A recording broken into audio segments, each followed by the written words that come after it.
អ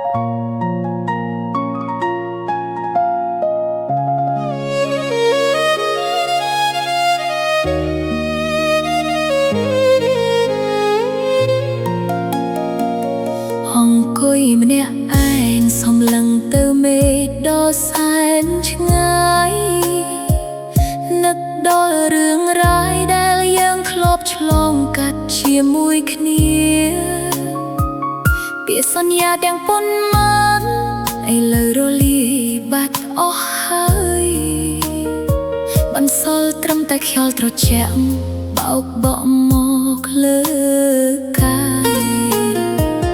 រូបថតចាស់ចាស់បញ្ជាក់ពីក្តីស្រឡាញ់ដែលធ្លាប់មានតែពេលនេះមានតែខ្ញុំម្នាក់ឯងដែលនៅអង្គុយមើលវាអ្នកដើរចេញទៅចោលខ្ញុំឲ្យនៅជាមួយភាពឯកាតើដឹងទេថាបេះដូងមួយនេះស្ទើរតែឈប់ដើរឈឺចាប់បំផុតគឺត្រូវញញឹមទាំងទឹកភ្នែក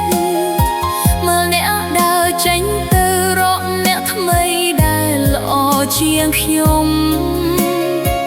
ស្រឡាញ់ខ្លាំងពេកទើបធ្វើឲ្យបេះដូងត្រូវខ្ទេចខ្ទាំ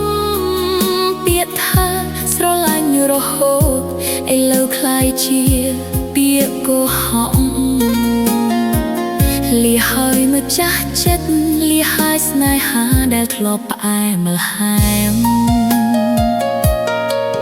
មិនបានទោសអ្នកទេដែលជ្រើសរើសផ្លូវដើរថ្មីព្រោះដឹងខ្លួនឯងថាខ្ញុំមិនមែនជាមនុស្សដែលអ្នកត្រូវការគ្រាន់តែចង់សួរថាតើធ្លាប់ស្រឡាញ់ខ្ញុំពិតមែនទេឬមួយក៏កន្លងមកគ្រាន់តែជាការកំដរពេលឈឺចាប់បំផុតគឺត្រូវញញឹមទាំងទឹកភ្នែកមើលអ្នកដើរចេញទៅរកអ្នកថ្មីដែលល្អជាងខ្ញុំស្រឡាញ់ខ្លាំងពេកទើបធ្វើឲ្យបេះដូងត្រូវខ្ទេចខ្ទាំពាក្យថាស្រឡាញ់រហូតឥឡូវคล้ายជា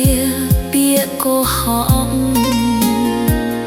លីហើយមកចាស់ចិត្តលីហើយស្នេហាដែលធ្លាប់ផ្អែមល្ហែម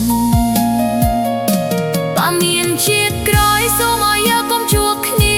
ដើម្បីកុំឲ្យបេះដូងមានត្រូវឈឺចាប់ម្ដងទៀតសូមឲ្យអ្នកមានក្តីសុខជាមួយអ្នកថ្មីដែលអ្នកជ្រើសរើ